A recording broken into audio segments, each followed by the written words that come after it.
Happy birthday to you. நெஞ்சில் நிறைந்தோர்க்கும் நெஞ்சில் நிலைத்தோர்க்கும் புலவர் அப்துல் நாசரின் அஸ்ஸலாமு அலைக்கும். தமிழ் நெஞ்சங்களுக்கு இனிய தமிழ் வணக்கம். இன்று எனது பிறந்த நாள் இது விழாவல்ல.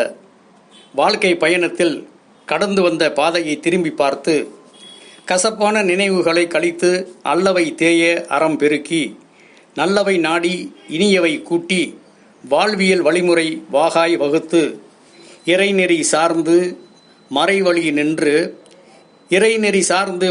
நின்று காலத்தின் வேர்கள் காட்டிய பாதையில் அறம் கூறும் நாளே பிறந்த நாள் எனக் கொள்வோம், உள்ளம் மகிழ்வோம். நல்லனவற்றை நாளும் நாடி வாழ்வில் வல்லவனாய் நல்லவனாய் இனி வாழும் நாட்களும் வாழ்வில் நடந்து காட்டிட காலம் நம்மை பக்குவப்படுத்தட்டும், காலம் நம்மை செம்மைப்படுத்தட்டும். இறைவழி நின்று இறுதி நாட்களையும் நலமோடும் வளமோடும் வாழ்க்கை நெறி பெறலாமல் வாழ்வதற்கு வழிபுரிவா இறைவா என வேண்டிக்கொள்ளும் இனிய உள்ளமே எனது உள்ளமாக. மகிழ்ச்சி புன்னகையோடு மங்கள சிறப்போடும் சிறக்கட்டும் உங்கள் வாழ்த்து புன்னகையோடு. நன்றி. வசலாம். அஸ்ஸலாமு அலைக்கும் வரஹ்மத்துல்லாஹி வபரகாத்துஹு.